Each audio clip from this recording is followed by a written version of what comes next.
drove these through the triangle of death.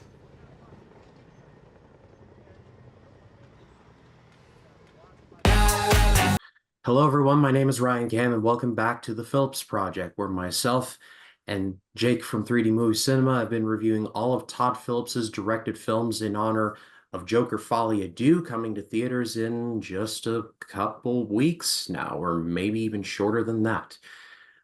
We've already covered everything up to The Hangover Part 3. The links are in the eye in the right-hand corner. Go check those videos out if you are so inclined.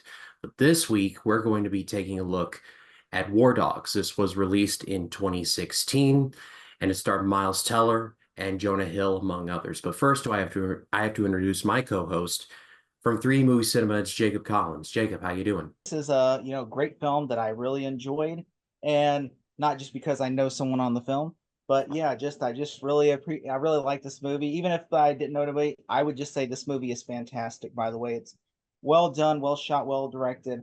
And I know we've been doing Tom Phillips has always been doing comedies after comedies, and so this is like a big leap for him to see him do something that's not a comedy in a way that you're like, oh man, because most people, if you would put him in a corner, he would be the comedy guy.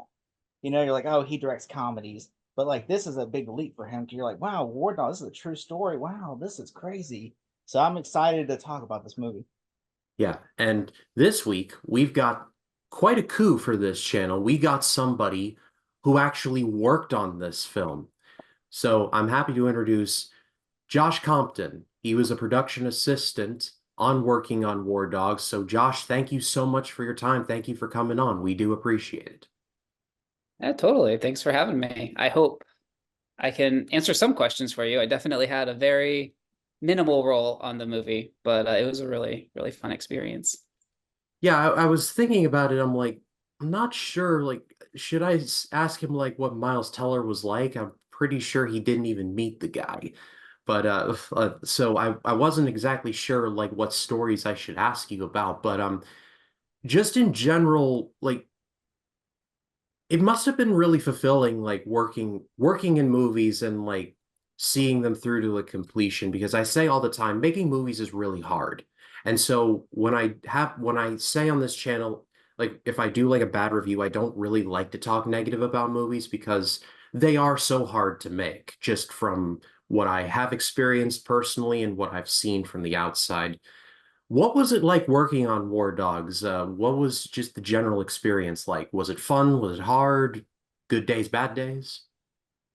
Yeah, I think any job that you're on for a period of time, probably you're going to have your good days and your bad days. But I don't honestly really remember any very negative experiences on this show. Yeah, I mean, overall, it was a cool experience to work on. It was one of, I think I was telling Jacob shortly ago that it was the second kind of major studio feature that I worked on. Um, and one of the cool parts of it was I was on from beginning to end. It was the first feature that I got to do where I was hired basically right at the end of pre-production before they started shooting, and I was a post-production assistant. So I stayed on through all of shooting and then through all of post until the movie was delivered. And even a little bit beyond that, actually. They kept extending me.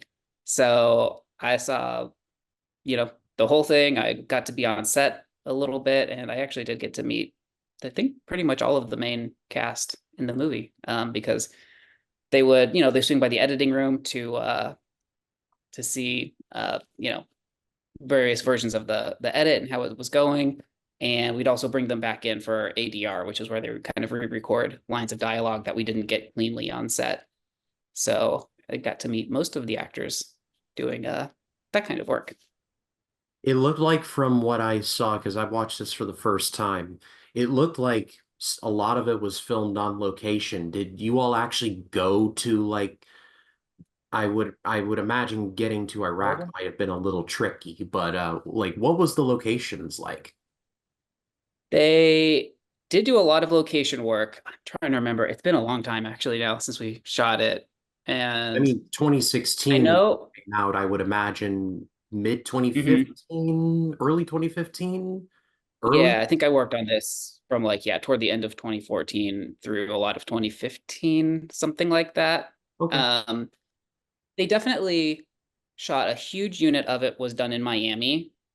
because I think a big part of it takes place in the Miami. That's where the guys are from. So they did shoot practical locations there. They shot at the Fontainebleau Hotel.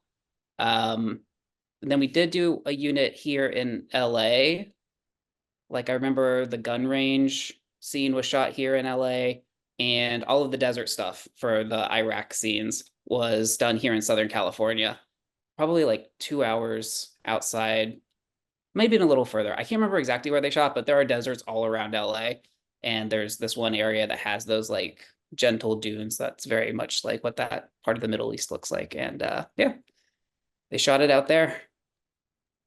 Well, that's interesting. Well, as far as the movie goes, like I said, released in 2016, this is loosely based on the true story of David Packouz and Ephraim Deveroli, played by Miles Teller and Jonah Hill, respectively. Packouz starts out as a massage therapist at the beginning of the movie. He's barely making ends meet, and then he ends up meeting his old childhood friend named Ephraim, played by Jonah Hill. Ephraim Diveroli basically is a gun runner, for lack of a better term. Like, this is taking place like smack dab in the middle of Iraq and war on terror, things like that. And so he is making bank on basically like small arms deals. And so the two end up forming a company together called AEY, which doesn't stand for anything, if I can recall. But they soon bite off a little bit more than they can chew in the form of a rather stone cold looking arms dealer played by Bradley Cooper and a rather entertaining expedition to Jordan. But we'll talk about that in a second. Uh, Josh, did you actually, stupid question, I know, but did you actually see the finished product like in a theater, or did you actually get to see it like directly after like it was done like privately first? I haven't watched the movie in a long time, but that's only because I watched the movie so much up until then. Like we That makes finished a it. lot of sense. That makes a lot of sense. So yeah, You were so involved we in like, I don't need to watch it. I was there. Like, right. it's part of it. It's also that like because I was in post, we test the movie. A lot of studios will do a couple rounds of audience testing once they get to different edits of the film. So when you finish a movie, the editor finishes their assembly usually very quickly after shooting wraps. Then the director gets usually 10 weeks at least to work on their cut of the movie that they deliver to the studio. Then there's going to be a period of doing notes with the studio. And they'll get to a point where they're like, okay, we're ready to test this. And sometimes they'll be ready to test the director's cut if it is in amazing shape at that point. Sometimes they'll want to wait because they want to get more visual effects in or whatever. But yeah, so there's just a lot of screenings that happen. You're screening for executives at the studio, you're screening versions for the audiences when that happens. And then later on, when you're finishing the movie, like you're doing the color correction, you go to those sessions, you're watching the movie all over again. When you do the mixes, those are called playbacks. You watch the movie in little chunks as they work through, and you give notes on the sound effects. And then eventually you'll just watch back the whole movie at once and do any final notes that there are. And then when you're all the way done with all of that and you're delivering the final files to the studio, you still want to check those. So we have to go back into the screening rooms and we'll watch those final exports, make sure everything's in sync, got that all the colors done, all the sound notes were in correctly. So you end up watching these movies like to QC them dozens and dozens of times. Quite a bit. Yeah, I saw many different versions of the movie and many times. Was there ever a studio note that was like, hey, you should make this a comedy? Like, like make it more funny since Todd Phillips, you make it more funny. Or was it like, well, it's not really a comedy, that's the story, Was there ever that type of note? That I don't know because I was not privy to the notes. That was above my pay grade. So I would get to be there in the room to like help with the screenings, but any notes that come back go directly from the studio executives to the filmmakers, and the crew don't you normally see them unless they're shared with us for some specific reason, but it doesn't matter what the creative is to the production assistant. Well, Jacob and I have covered a fair few of Phillips's movies by this point, and they've been mostly comedies. Mhm. Todd Phillips is a name that is rather relevant nowadays because of Joker and Joker Folie à Deux. Did you ever get a chance to work with him directly, or was that like not your department? Yeah, I got to work with him pretty directly. I mean, again, as a post-production assistant, you don't have, there's not a lot of reason for you to be talking to the director, but he as soon as post-production starts, um, he comes into the editing room pretty much every day. He's very involved in editorial. He is one of the directors who like sits with the editor and really works through the scenes with them. Um, and yeah, I know he's definitely a filmmaker who takes a lot of time with the edit of his movie. It is one of the most important parts of the process, they say, Yeah. that you kind of rewrite your movie entirely in post production, which is really true. And this is a movie that it changed a lot in the editing. I don't remember a lot of specifics, but I kind of remember reading early drafts of the script, and I remember what we shot and how certain scenes changed during production. And then I remember in post, a lot of sequences kind of moving around. The whole first act of the movie was reworked quite a bit to make it flow better, and I think have more of that kind of crime caper feel to it. And I don't know, to Jacob's point, probably to address some, tone comedy notes that they might have gotten. I'm not sure. But yeah, like day to day, I got to spend a pretty good amount of time with him since he was in the editing room. I'd get lunch orders for people, so you have to check in with everyone to find out what they want for the day. But he was really friendly. He'd hang out with the crew at lunch and chat and tell us stories. And yeah, he was a cool director to get to work with. You do hear a lot of horror stories about certain directors, both past and present, so it's nice to hear like someone who was there. It seems like he was good to everyone. Again, I wasn't even there for it. You were, so I'm taking your word for it on that. But it seems Yeah. like he was a No, solid dude. I was lucky. I mean, you hear a lot of horror stories, and I've worked with all kinds of people, some who are very challenging in the industry, and a lot of people who are really, really amazing. And I definitely had heard stories about sort of his reputation from other films earlier in his career. Um, but I don't know. I mean, it was a great experience. He like, I don't know. It was just a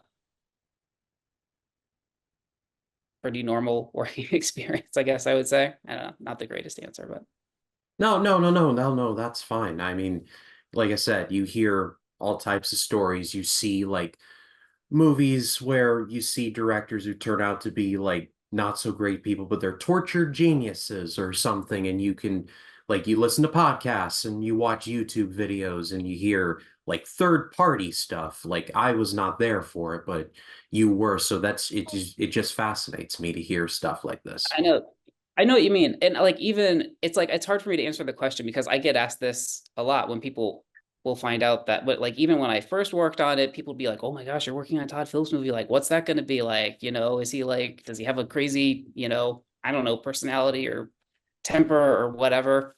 And, I kept having to just tell people like, honestly, like, no, like I don't know like where the reputation comes from, but even being on set, the little bit that I got to see when they were filming on the stages, like it was very calm and pleasant environment to be around, and everybody liked each other. And in post production where I was working, we had a great crew, and it was just a fun environment to be in. Well, that's fantastic, and I do apologize for asking questions you probably have gotten a hundred It's all thousand good. times.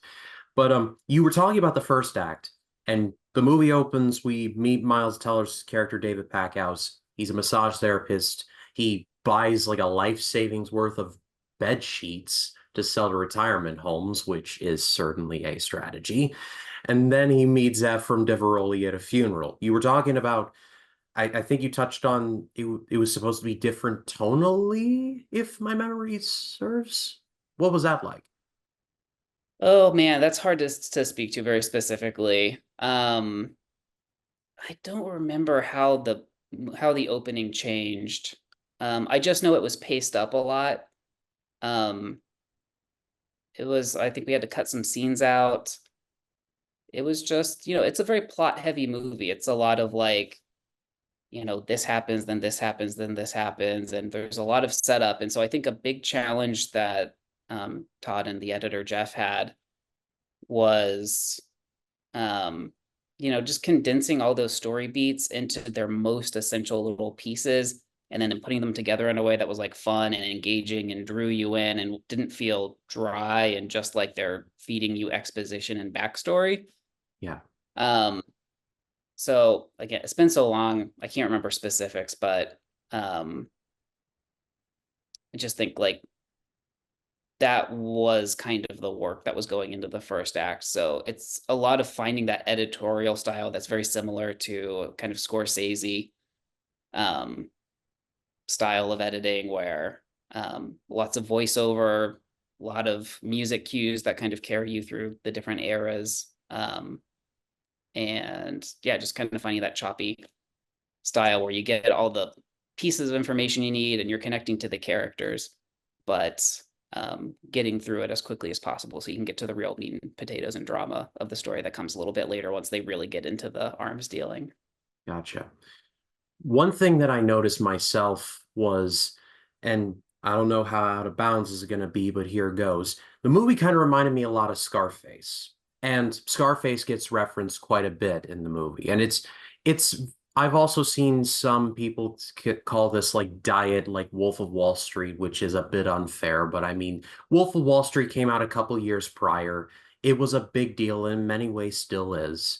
Like for many people, it's like the Scorsese movie. Like I reviewed it a couple months back with actually Jacob Collins, actually. So there that is. But I don't know. I feel like with a rise and fall story like this, you're going to hit on similar beats, but I feel like there was a lot of Scarface in the movie. Like not a ripoff per se, but definitely similarities, for lack of a better word. Like, am I unfair with that? No, I wish I could remember all of the movies that were sort of the references for this. I mean, I don't think any filmmaker makes their work in a vacuum. Everything is Yeah. inspired by what they've seen before, what they liked, and what they want to emulate, or what they want to improve on. And I definitely think Scorsese was like a huge influence on Todd in this movie and probably just in his career in general. If you're talking about the types of filmmakers that he would want to emulate, I can't speak for him, but I assume just from watching his movies that that's someone he aspires to be as good as. And that this was really a movie where he really got to, I think, flex those stylistic muscles of telling a more compelling, more dramatic story, and one that was in the kind of criminal underworld. And yeah, I do think a lot of those crime movies have all the same building blocks, just kind of arranged in different ways, tonally. So yeah, it totally has similarities to Scarface, to Goodfellas, all those movies. And what I was gonna say, I wish I could remember. We had like a bunch of DVDs in the editing room. Like we had all like I know for sure we had Goodfellas on DVD in there, so they could pop it into the DVD player, go look at a scene and be like, how was this edited? How was this shot? What coverage did they use? What music was used in this scene or that? And I don't remember Scarface being in that pile of DVDs, but I would bet that it was. I'd be shocked if that wasn't one of the movies that they would reference to get ideas from every now and then. Yeah, that's just what I picked up personally. Collins, what say you? Did you pick up Scarface? Like not just the references, but like similarities to Scarface there, or was that just me? It's suddenly in a horror movie. Sorry, we lost power because of the hurricane. So Oh that's yeah. like, but I couldn't let this, couldn't let that hurricane stop me from the magic of this podcast. War Dogs is that passionate. Movies, movies are that passionate. I'm ready. I want to go to a hurricane to do this. Yeah, I will say this. I really saw that like this feels like a gangster movie. Like this is like just like Joker is kind of like he said it was inspired by Kings of Comedy, is what Todd Phillips has been saying. Well, the second one I think is inspired by New York, New York. and this one I would say yes, it's inspired by Scarface, Lord of War, you know, and which and also and everything, and so yeah, so I will say that I think this is really a passion of this because I mean, I obviously no one wants to be known for one genre, and I'm glad that he's known for like this is like because now people like Todd Phillips, like used to be like, oh yeah, Todd Phillips, the director of The Hangover and Road Trip. Now it's like Todd Phillips directed those movies. That's hard to believe, just like his writing partner on 2 and 3, Craig Mazin. His first credit was like, I'm shocked. I'm like, who would go on to do Last of Us and Chernobyl? His first credit was superhero film. I'm like superhero movie. And I'm just like, man, that's a range right there because you start off with doing the parody of Spider-Man, then to you're like you're on The Last of Us, and so it's like that I like when people flex their muscles. Like, yeah, I did this one movie one time. Now I'm doing all this. Like Todd Phillips, he does have a great range, and like to him to direct, like and I'm sure I was out for a few minutes. So I don't know if Ryan asked you how he was, like as a director. But like I imagine he would be like one of those directors that's like, really passionate about the film. Like he's not just like, you know. Also we like to joke like he always there's two things that we've caught so far in his movies. One, he always has like a cameo as like a creep in the movie. Like he always has a giant afro and glasses, like looks like Weird Al Yankovic in a way. And then he has Matt Walsh in the movie always. Like in every movie, we're like, there's Matt Walsh. Like I'm like, I did not see Matt Walsh in this time. I was kind of bummed. I'm like, Matt Walsh is not in this movie, and it's kind of bummed because like that's like the trope is like he always plays like the cameo. He always has a cameo, and then he has Matt Walsh in the movie as like I'm like, was there ever discussion by the way of like having like him cameo like Matt Walsh cameo or Todd Phillips like I'm gonna jump in the scene. I don't know. Did Todd do a cameo in War Dogs? I don't remember. He did no he He didn't didn't. do one. Books. Uh, I'm sure he talked about it. Man, I'm trying to remember. It's the kind of thing we actually probably did talk about at lunch one day, but I don't remember if he discussed why he did or didn't want to do a cameo in this one. It might be because he was kind of, I think, elevating his career a little bit and doing a more serious film. Maybe he didn't want to have that distraction in it. But Also, yeah, I don't Matt remember. would probably be like, well, that kind of takes away, because Matt Walsh is a funny guy, but it's like not really a comedy for Matt Walsh. Which I'm like, Matt Walsh is great, by the way. I like we were watching like School for Scoundrels like recently, and we're like, Matt Walsh, there's Matt Walsh, and we're like, there's Matt Walsh. It's like he literally is just like the cameo, like Todd Phillips' good luck charm in a way. It's like, yeah, you'd always have Matt Walsh in there just for a cameo. Like ever since Road Trip, like that's Matt Walsh. It's like there's Matt, and it's like I didn't realize he was in so many of Todd Phillips's movies. That's interesting. I don't want to I can't speculate really, but it's always possible that there's a totally mundane reason why, a collaborator that you like to work with doesn't get to work on a particular project. It might have just been scheduling, like maybe Matt Walsh he might have been doing Veep or something at the time that this was taping and just was busy on another series and wasn't available when our shoot dates were. Could have been something like that. Or maybe there just wasn't really a role for him in this one that he would have been best for. I mean, obviously Matt Walsh. Matt Walsh is a great guy, by the way. I mean, I like even when Dancing with the Stars. I was rooting for him last season. Like, you can do this, Matt. Come on, Oh, he can do dramatic roles. I'm sure he could have done a great job in this movie.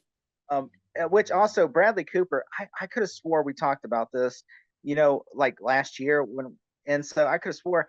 I know, like, was he in the editing room at all during this movie, or was it? I think Joker. It was either this or Joker. I know he was in the editing room, like Bradley Cooper was, but I don't know if was it this one or was it I think Joker that he was in the edit. He definitely swung by at least once to see an edit, so like pretty far along in post production. I don't remember specifically how many times, but I definitely remember Bradley coming by the editing room and Jonah Hill coming by the editing room to hang out for a day and watch the movie with Todd. Speaking of Bradley Cooper, he's just great in this movie.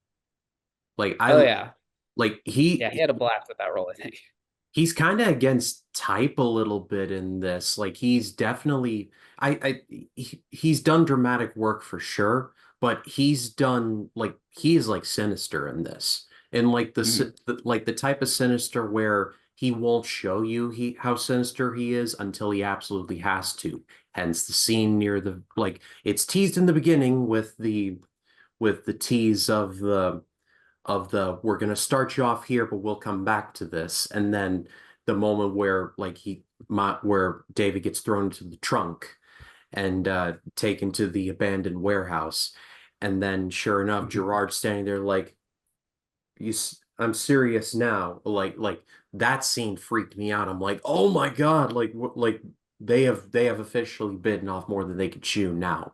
But Cooper's a part of the movie that doesn't get talked about a ton, and I think he should. How Meant to be. Ephraim in the movies, like they put people on the terrorist list for running with scissors. I'm like, yeah, well, I'm sure they put this guy on the terrorist list for a reason. For a very good reason, I'm sure. Yeah. So like slowly throughout the movie, Ephraim is slowly becoming more and more unserious, and it's just terrifying to see. They actually formed a company together, and it was the company that made this movie. So I don't know all the details of how it came together, but obviously they had established a working relationship on The Hangover, and I think they became good friends making those movies. And so then they had founded their company that I want to say was called Green Hat, something like that.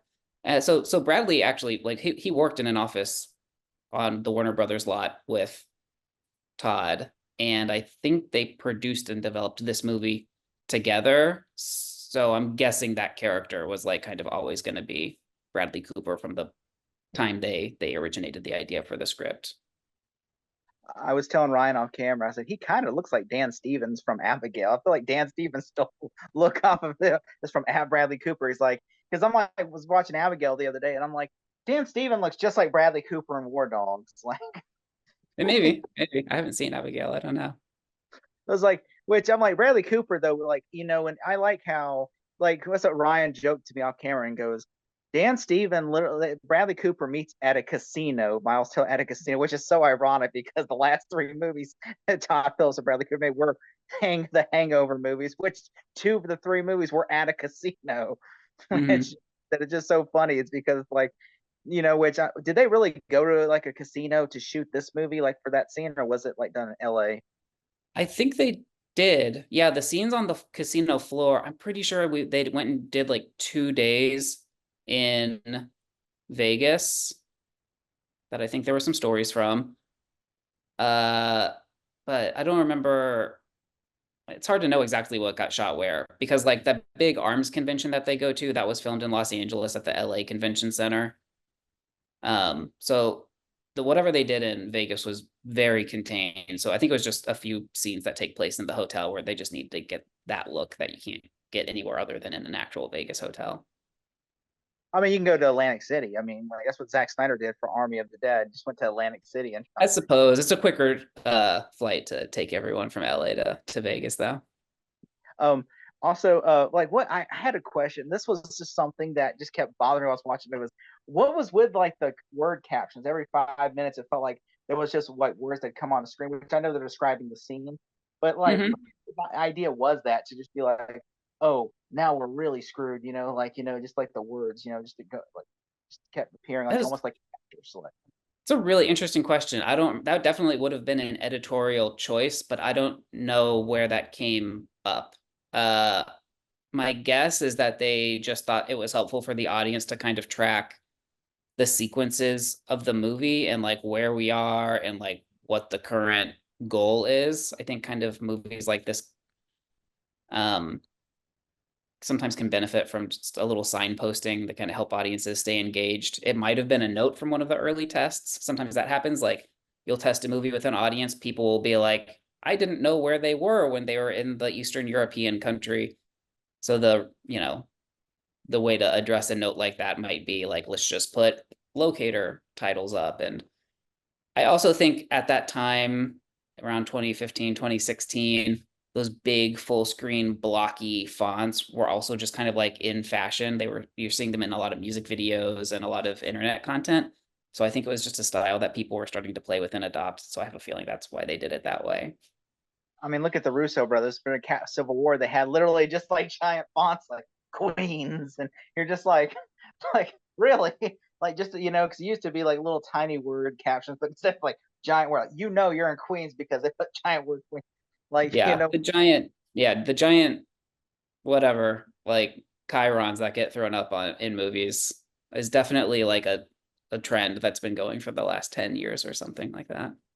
which and also like I wanted to say like like so how much of it did y'all ever consult with the real author of the book, or the real actor, the real people that were in the story? They definitely, yeah, they did. In when they wrote the script for sure, it was based on a Rolling Stone article, and I think one of the co-writers of the script was also someone who had written a book about arms dealing or had had some involvement in arms dealing.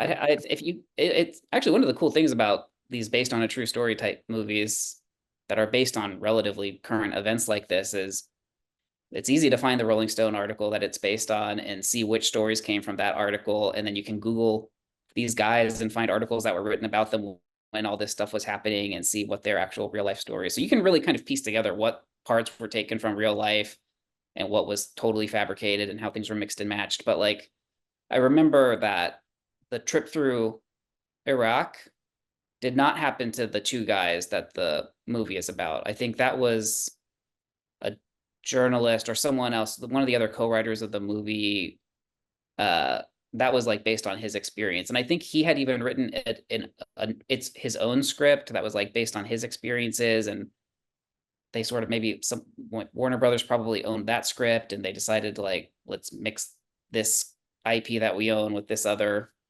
story that, Todd Phillips is developing. And it's kind of weird how things like that come together, but that is sort of how Hollywood movies get put together. So yeah, I don't remember the specifics off the top of my head, and I didn't have time to do my research before we jumped on this Zoom. But yeah, people that actually had these experiences were consulted, and I'm pretty sure Todd would have tried to speak to the guys, the real life characters that Ephraim and David were based on. I don't know if he was successful, but I think he probably tried to if he didn't actually do it. Yeah, like I read one of them, it was like angry that like the way they were portrayed in the movie, and they tried to sue Todd Phillips and the production because they were like, "Oh, they made me a sleaze bag in the movie." Like one of the one to play Jonah Hill played was like, "Oh, Right. they made The dude ran guns for a living. Like that's hard I to know. portray in a good light. Like what was the guy on if this was the case? I know, that's true. It's the risky take when you adapt a real life story about real people and they're still alive to see what you say about them and how you represent them. It's really tricky. And I think also like that guy also wanted to sell his own life rights. And so this movie coming out maybe undercut his ability to do that a little bit. I mean, like this is literally like, I mean, it's crazy because it's like when you find out, like, obviously, like there's only been like, I mean, I can think of probably there's like a handful of like gun runner movies. Like, I mean, War Dogs is like one of them now. You used to Mhm. think, I think one I could think of is Lord of War, Nicolas Cage, in Mhm. which that's kind of based on a true story as well. But they took like multiple, from what I read, they took multiple people and just made Nicolas Cage out of 5 different arms dealers and made him into one person for Mhm. to make it easier. But I'm like, this movie, I actually is more fascinating because like these are two like 20-year-old people. Like that's what me and I we're in our 20s. This could be us. Like this is like it's like 20, they're year 20 in their 20s, and they're literally selling to the Pentagon. They literally low for a for a low price and then sell them faulty equipment. And just like, it's just like, wow, which I mean, that's crazy, especially, like arms dealing, it's like, and that's just, that to me is like, that's the most craziest part is like, they're selling weapons. Basically, you're just taking the weapons that the military from another country that they left, their scraps, and then selling it to them as if it's new. And it's like, that's kind of crazy. It's like, in which it's like, and I thought that was so fascinating about this movie. And especially also, it has a great soundtrack too. I asked that we were listening to like this, like Todd Phillips just nails all of his movies, including like Hangover and School for Scoundrels and different things like Road Trip and all that. So we always talk about like how he nails the soundtracks always. Yeah. Yeah. He has good taste in music. He also works with a really good music supervisor who's a real character and fun person to have around the office whenever he would pop in. guy named George. One name I did want to bring up before I forgot was Ana de Armas. I thought she was good in the movie as well. Josh, did you ever get a chance to meet her? So briefly, like I barely interacted with her, but she came in to record some extra lines in post at one point.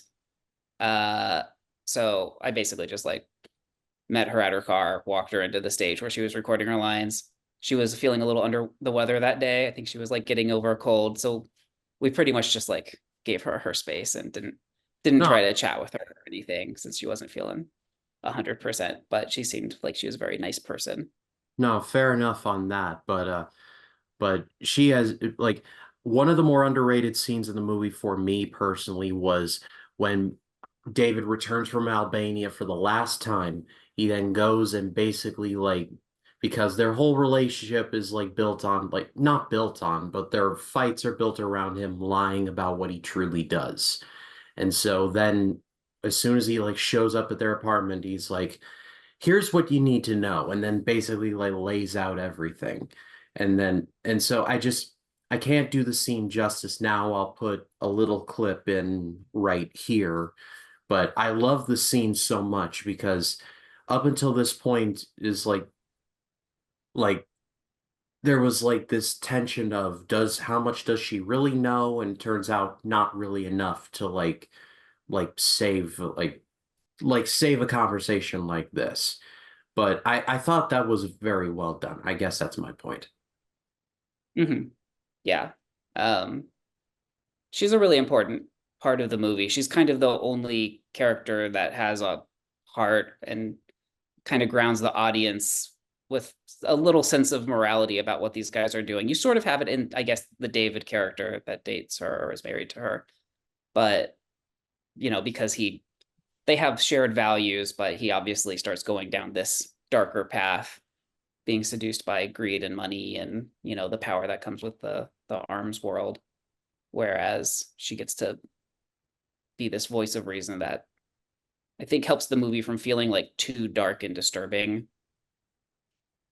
Yeah, I mean, David starts out as like it's kind of like early stage Breaking Bad, whereas like Walter White's like I'm gonna make this much and then I'm going to leave. And then that's not what happens. And then everything goes down how that goes down. Colin still hasn't seen Breaking Bad, so I'm not gonna say anything further than that. But on my to-do list. Okay. Yeah, I mean, but it's TV shows take a long time to watch, so I get it.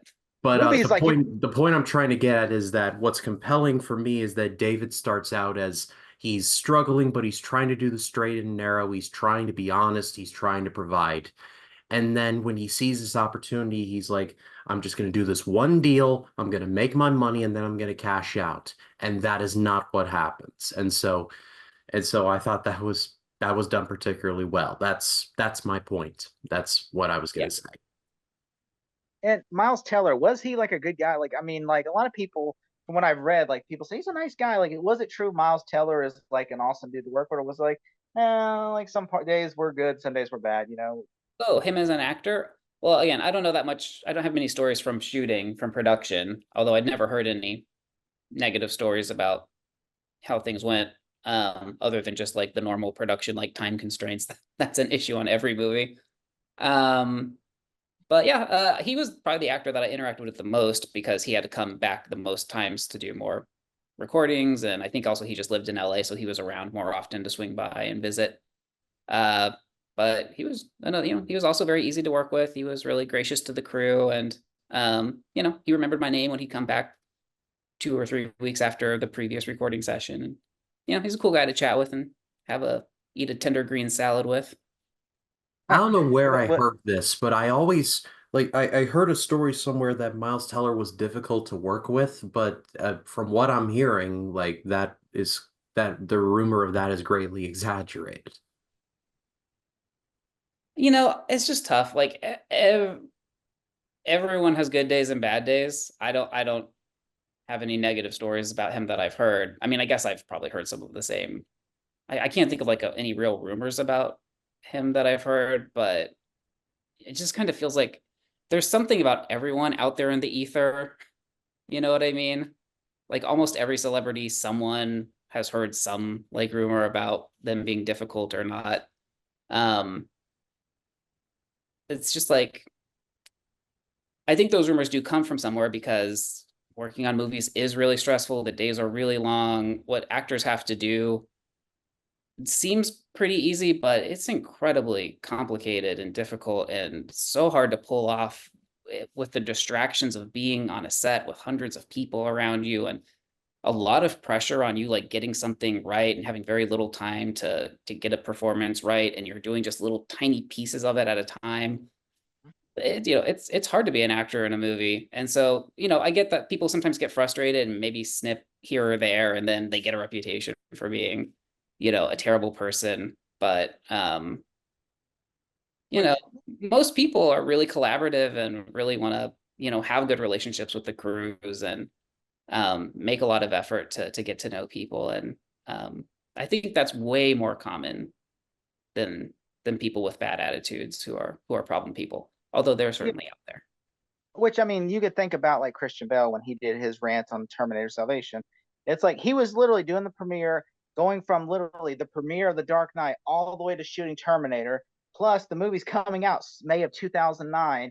They have this much of a window to shoot the movie. Plus, literally, he's trying to promote another movie.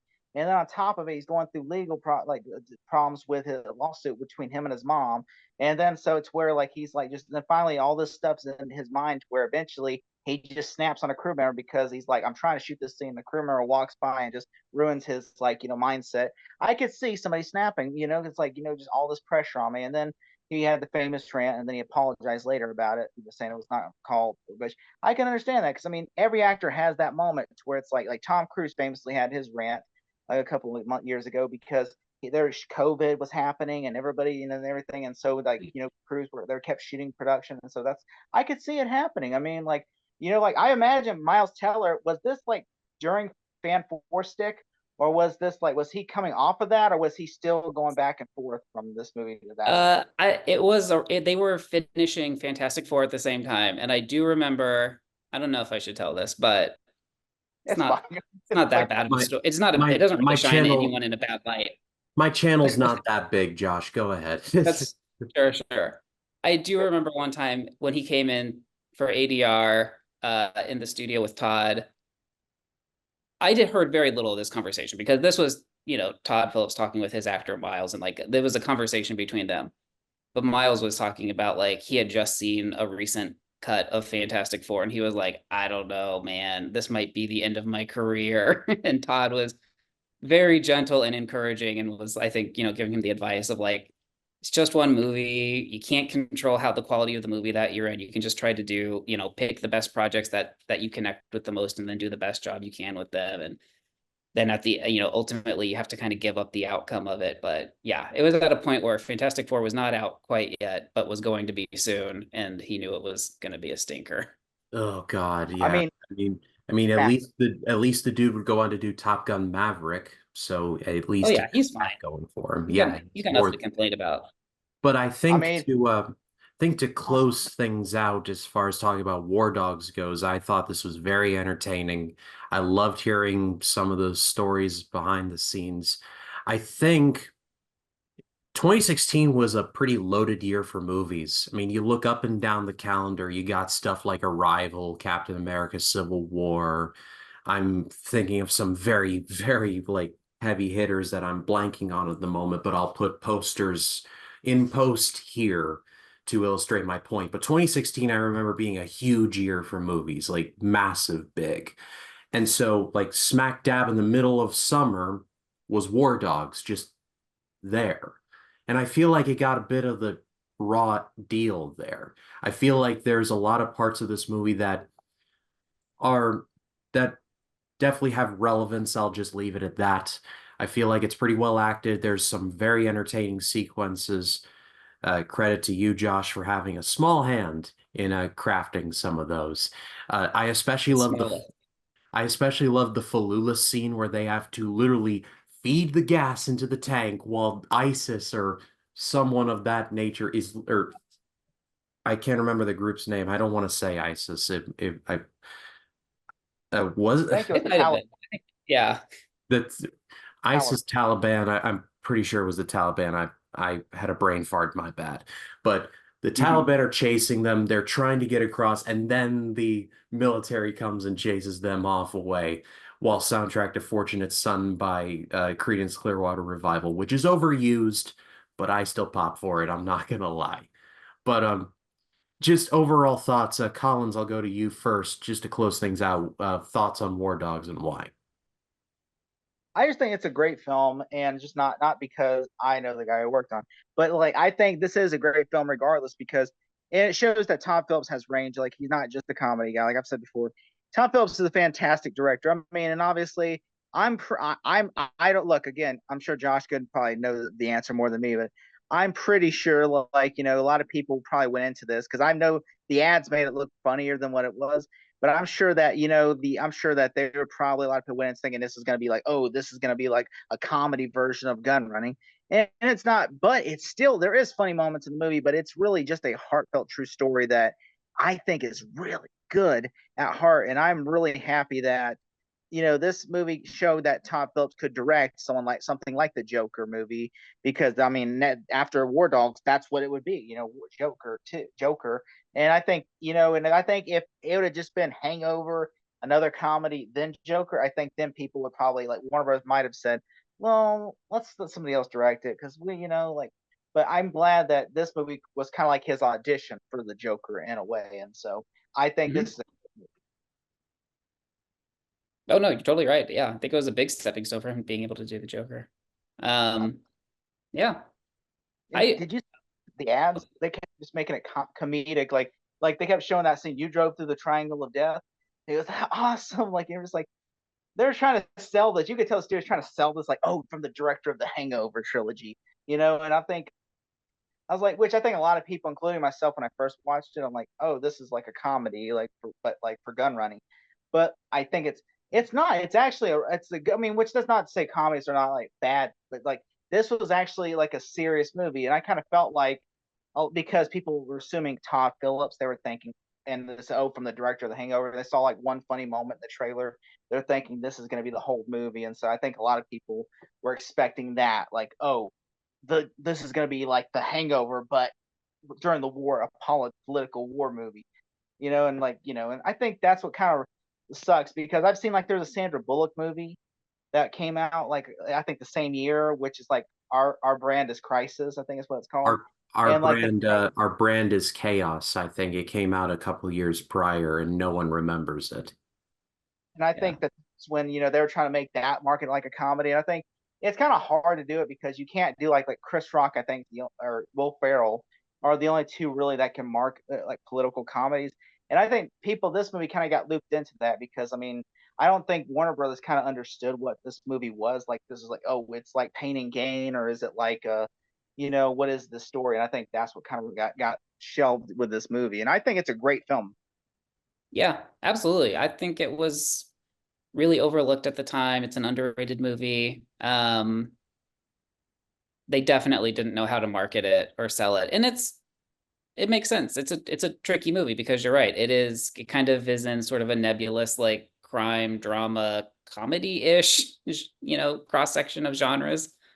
Um, so it's like it's not like a hardcore Sopranos-y, criminal story, but it's also not like a farcical buddy comedy at the same time, but they borrow some of those elements. I also don't remember like what we opened up against, but yeah, like the summer ought to have been a good time to open a movie. It's a really desirable slot, but I also think we were up against really, really difficult competition that they were never going to do better than. As Um, someone who worked in a movie theater in the summer of 2016, I mhm. have a pretty good memory. I think the bad Suicide Squad movie was out in that time, and I think that still had some juice left to squeeze, so there was probably no stopping that one for the time being. Uh, Star Trek Beyond came out that same summer. That was a pretty big hit. Jason Bourne as well. Okay, I know I'm close. Oh, here it is. I have found it. It came out the weekend of August 19th. It was up against the remake of Ben-Hur and Kubo and the Two Strings. Talk about an eclectic Mhm. offering that weekend. I mean, you got to also think about like, I mean, Suicide Squad was doing so big, and so I felt bad because I feel like Warner Bros. Kind of buried y'all, and they just put because they were like, oh, Suicide Squad's the big money maker. We're just gonna and anything else like, it feels like always the studio.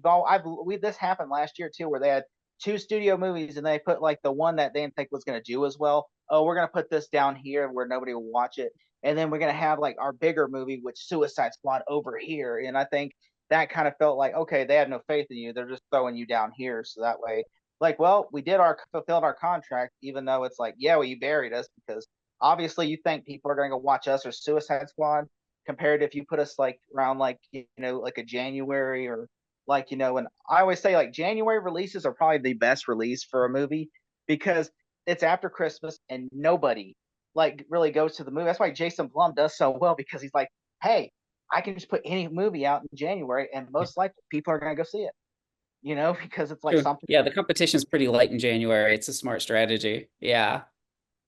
They made Uh, a haunted swimming pool in January. They people went and saw it. I'm like, Jason Blum's like, I could sell it. Yeah. Which he's like, yeah, and a friend of mine wrote and directed that movie. He did a really good I, job with it.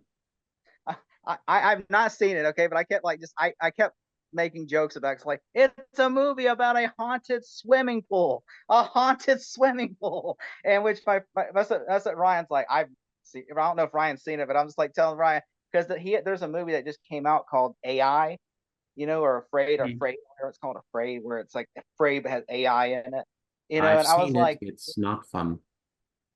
it said it opened up the lowest, and I'm thinking, and I made a joke on Twitter that said, I just want to point out the haunted swimming pool movie opened higher than this movie, the haunted, because I just thought that's so funny because I've never heard of a haunted swimming pool, and I'm just like, but I mean, I'm not saying it might be great. I mean, I haven't seen it, but I always thought that's just that I heard that I'm like, it's a movie about a haunted swimming pool, and which I mean, I'm sure when I watch it, I'm sure I'll be like, oh well, I mean, to be fair, they made a movie about a facial expression, a horror movie about a facial expression, smile, and that movie opened huge. And I mean, obviously, Night Swim opened huge. And I mean, I'm just, it's incredible that you could take a simple concept and make it something big.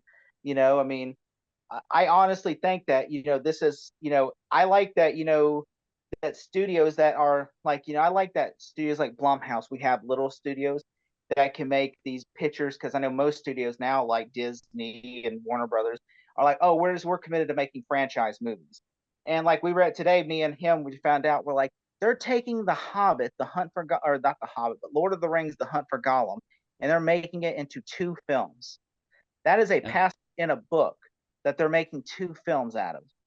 And I'm just like, really? Like, it's like you couldn't make one really long, good movie instead two movies that are probably. And then Ryan's like, I feel like we're gonna have it's a Hobbit all over again. But Like so, Probably is. Probably is. that is a whole nother story, though, for a whole nother time. I pass it off to all of you. What did you all think of War Dogs? Let us know in the comments. Love to read what you have to say. Josh, I'm grateful to have you on for this review as someone who was there for the entire process of making this movie. You're working on you've worked on more movies besides War Dogs. I wanted to spotlight Midnight Special, which is a severely underrated movie So wonderful. starring Michael Shannon. It's a very good movie. I believe, correct me if I'm wrong, this was the director of Take Shelter, right? Yeah, Jeff Nichols. Yeah, that's him. But long story Really short, cool dude. Midnight Special is great. I haven't watched it in a minute. It's due for a rewatch. Josh, usually when we have a guest on, I'm like, what is your social media? Like, what are you working on right now? But like, you're an actually like working professional. So like, what you got in the pipeline right now? I mean, I'm not really working on any personal projects at the moment. I work in post-production at a television studio, and that takes up all my time at the moment. But I produced a little indie film a few years ago. That was kind of the last big personal thing that I did. Um, so yeah, I'm just plugging away on television series. Working on anything That we may have heard of? Reacher. at the moment, well, okay, at the moment, the company I work for, we're finishing a live action series that's based on a manga called Kakagori. The series, well, I'm not sure if we can say what the title of the series is going to be yet. All right, well, I don't we want don't- to get you in trouble or anything, so That's so okay. No, actually, I'm pretty sure it's hit the trades. But anyway, you can cut the boring part of this out. But yeah, so we're doing a series based on the animated series Kakagori, and uh the other kind of biggest show we had that just finished airing recently is Orphan Black Echoes. oh, Um, but Jesse, yeah, hopefully we'll Kristen get Ritter, some news soon. Kristen Ritter's in that. She is in that. Well, but I mean, hey, you got great movies out. You got some great shows out right now. Oh yeah, our company makes some really good stuff. Yeah. I will be on the lookout for Orphan Black Echo, and I'll catch up on that. But Josh, again, thank you so much for joining us. Collins, your channel's linked in the description. This is way off in the future when we're filming this, so it seems rather superfluous to ask what we've got coming up. But we're a small talk on this channel every Tuesday. And yeah, we're just plugging away on that. And as far as this project goes, we're nearing the very end, and well, the white whale is in our sights. So next up on the project is a little non-controversial film that no one has any strong opinions on whatsoever, called Joker. But that is for another time. But for Josh, for Jacob Collins, my name is Ryan Cam. We will see you all in the next one. Y'all take care.